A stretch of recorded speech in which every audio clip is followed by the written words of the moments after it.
Pronti? 1, 2, 3. Ed è buono il segnale. Vediamo la lotta per il comando che vede protagonisti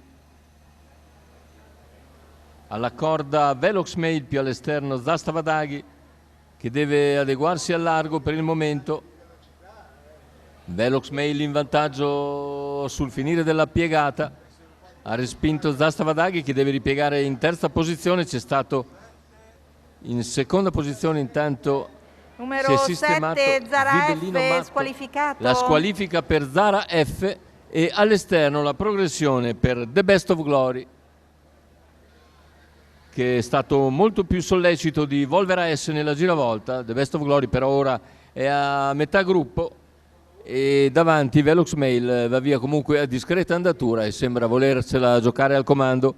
A questo punto 47,2 i primi 600, ma dalla seconda posizione esce Zibellino Matto.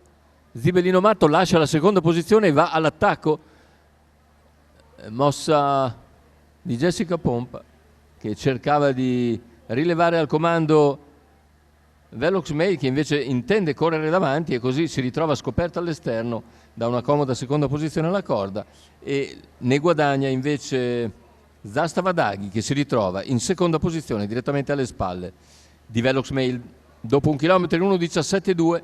In vantaggio Velox Mail, la terza ruota di Volvera S che non viene anticipato, punta dritto Volvera S, Ciro Ciccarelli è seguito da The Best of Glory, ma al comando è sempre Velox Mail con Zibellino Matto all'esterno e Zastavadaghi alla corda.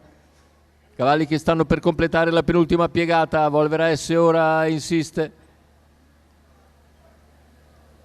dà un severo attacco ai 500 conclusivi, supera Zibellino Matto, agguanta Velox Mail al comando e li impegna a 400 dalla conclusione, dando l'impressione di poter passare.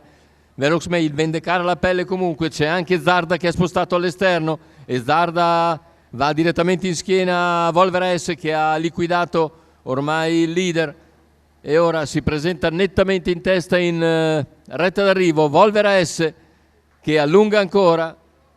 Volvera S nel finale controlla soltanto la situazione, si limita a concludere il percorso per vincere nettamente sulla stessa Zarda, mentre al terzo posto finisce il numero 4 Velox Mail davanti al numero 5 Zastavadaghi. 30,5 a chiudere, 1:16,4, e Ciro Ciccarelli raddoppia così il successo ottenuto in precedenza e arriva così, se non andiamo errati, a 22 punti. Naturalmente c'è poi da considerare tutti i punti persi per gli appiedamenti, ma in questo momento nella nostra classifica ufficiosa abbiamo al comando Leonardo Vastano con 23 punti davanti a Ciro Ciccarelli con 22.